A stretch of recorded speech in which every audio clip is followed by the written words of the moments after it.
Olá, eu sou o Mauro Fel, esse é o canal Destino Belém. Seguindo com a nossa série sobre a história da arquitetura da cidade, continuamos no século XX, mas agora dando foco a um curto espaço de tempo. São os anos de 1979 e 1989. É a época que consideramos e que se convém chamar de pós-modernismo na arquitetura. Minha intenção é destacar projetos, edifícios e arquitetos importantes dessa época. Para isso, volto ao bairro de Kreuzberg, que foi assunto de nossa série sobre os bairros de Berlim, e percorro toda a linha U6 do metrô em direção ao norte da cidade para visitar o bairro de Tegel. Também quero contextualizar o surgimento de um pensamento pós-moderno que foi base para a realização de projetos arquitetônicos na Berlim dos anos 80, dividida por um muro. E mais uma coisa antes da gente começar, o nosso recorte histórico será Berlim Ocidental, ou seja, a antiga Berlim capitalista. Portanto, me acompanhe.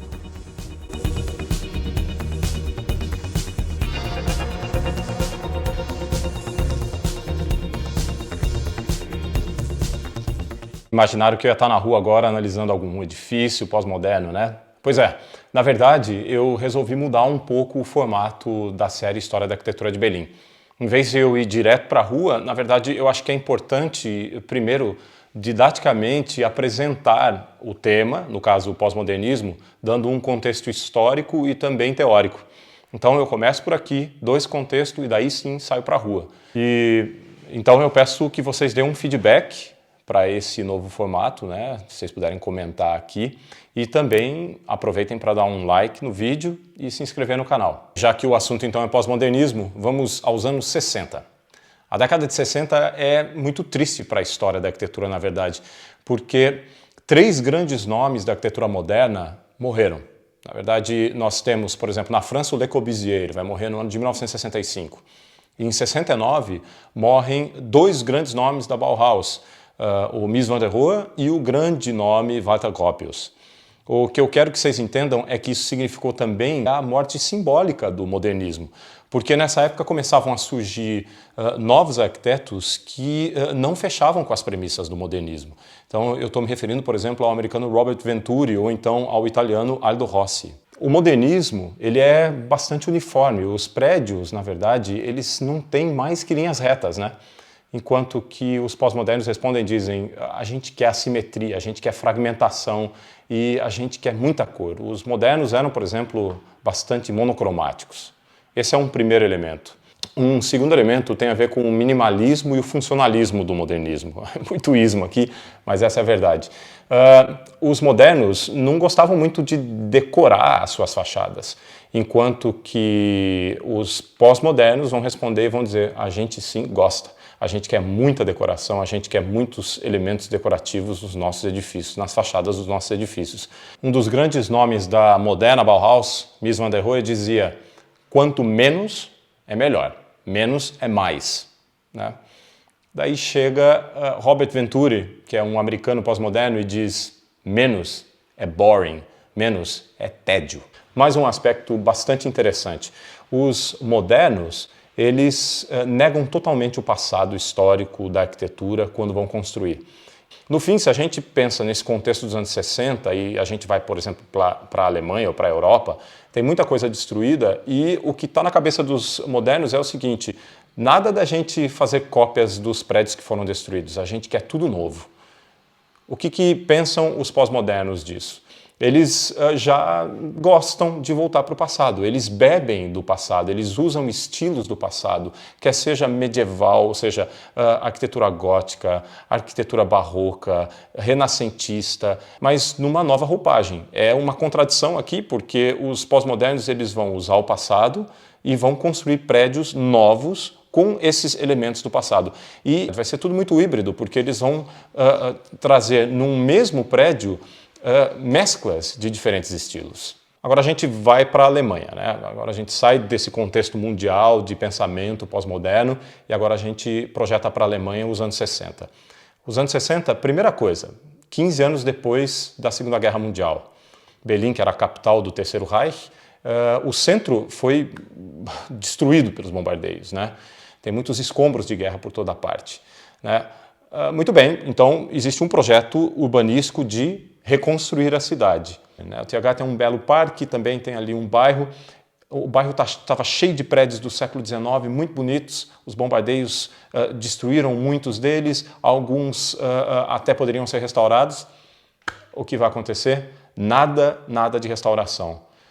Sob a égide, agora, olha que interessante, no ano de 1957 se reuniram arquitetos de todo o mundo aqui em Berlim para justamente discutir o futuro da cidade depois do nazismo. Eu estou me referindo aqui à Interbau do ano de 1957.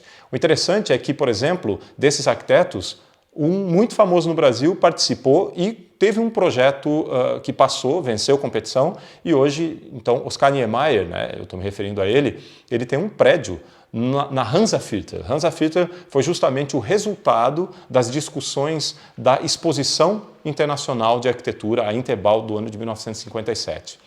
E a Interbau é que vai ditar toda a política habitacional dos anos 60 e 70 em Berlim. Ou seja, nada de pós-modernismo no aspecto quando a gente pensa em respeitar o histórico, respeitar o passado. É botar para baixo tudo aquilo que existia e construir novos edifícios. Agora eu faço um recorte dentro de Berlim. Agora a gente vai para o bairro de Kreuzberg, hoje conhecido como um bairro boêmio. Eu falei bastante de Kreuzberg já em 2 episódios de uma outra série que eu estou fazendo chamada Bairros de Berlim. Se você quiser saber um pouco mais desses 2 episódios, saber um pouco da história desse bairro que é dos mais instigantes da cidade, clica aqui porque tem um link aí esperando por você. Mas agora, saindo desses parênteses, por que Kreuzberg?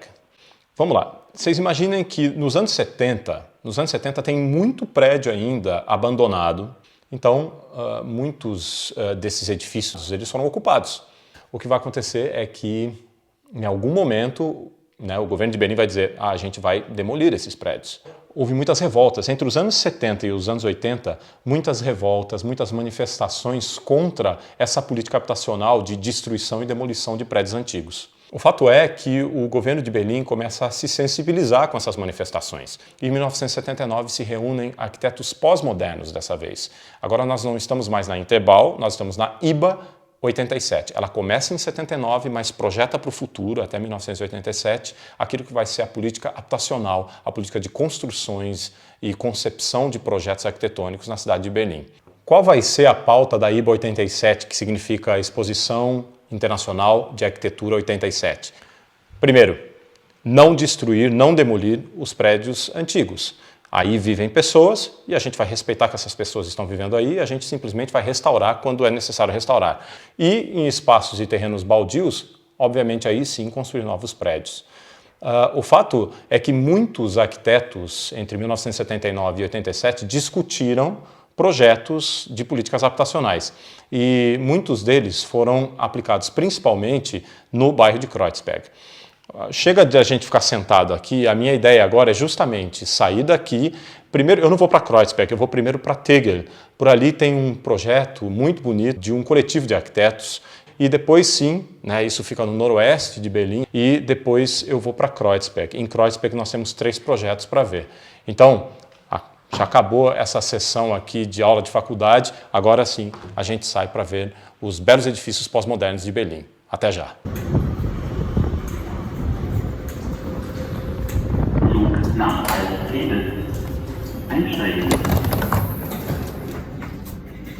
O IBA de 1987 tinha como um dos seus focos principais projetar bairros em que espaços de vivência deveriam ser mesclados com oportunidades culturais e de lazer.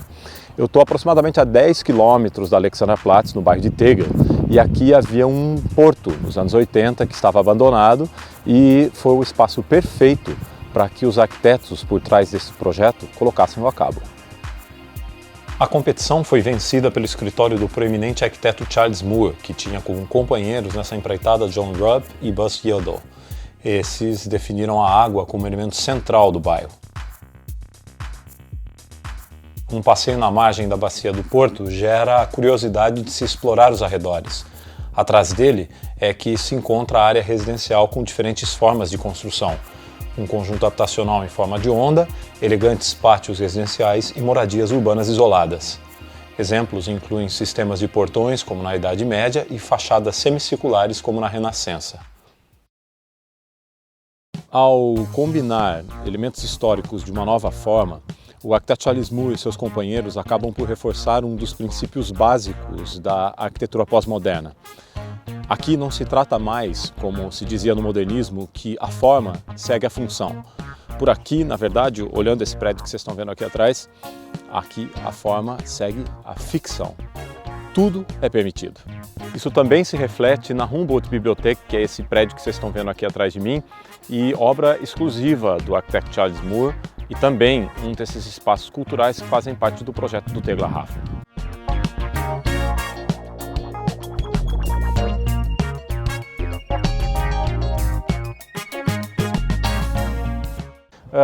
Imagina que você está na Alexanderplatz, está no centro da cidade e está interessado em ver um projeto de edifícios pós-modernos construídos nos anos 80 num bairro que fica a 10 quilômetros do centro. São 40 minutos para chegar aqui. Vale a pena vir? Eu diria que vale. Só que daí você vem para cá e fala, mas eu só vou ver uns prédios. Não, tem mais. Aqui próximo fica o Tegernsee, o Lago Tegel, e tem todas as suas margens tomadas por passeios, vale muito a pena passear. E também, não muito longe daqui, fica o Borsigturm. O Borsigturm também já foi assunto de um vídeo sobre arquitetura aqui no nosso canal, só que sobre o modernismo do período de 1918 e 1933. Se você quiser saber um pouco mais sobre ele, clica aqui que tem um link esperando por você.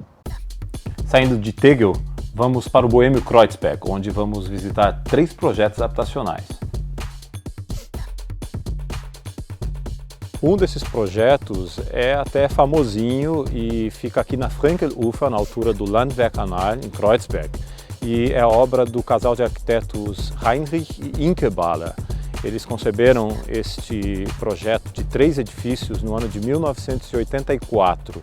Os antigos edifícios da Frankelufer foram preservados e onde havia terrenos baldios, devido às destruições de guerra, 2 edifícios que faziam as vezes de portões foram levantados. As fachadas dos edifícios de números 26, 38 e 44 têm um estilo inconfundível, cuja estética desperta calorosas discussões entre arquitetos. Há aqueles que amam, aos que não gostam de maneira alguma. O casal incorporou elementos de expressionismo, art nouveau, modernismo na estrutura.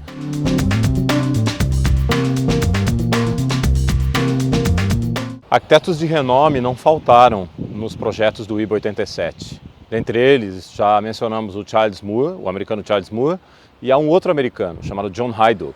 Ele também participou das construções do Teglerhafen. Na verdade, um dos prédios foi concebido por ele, né, um dos prédios de moradia, e ele também ganhou uma competição exclusiva na Charlottenstraße, onde eu estou agora, onde construiu o Kreuzberger Tower. Como todo pós-moderno, ele deparou-se com o desafio de ter que integrar o seu desenho ao que já havia nos arredores.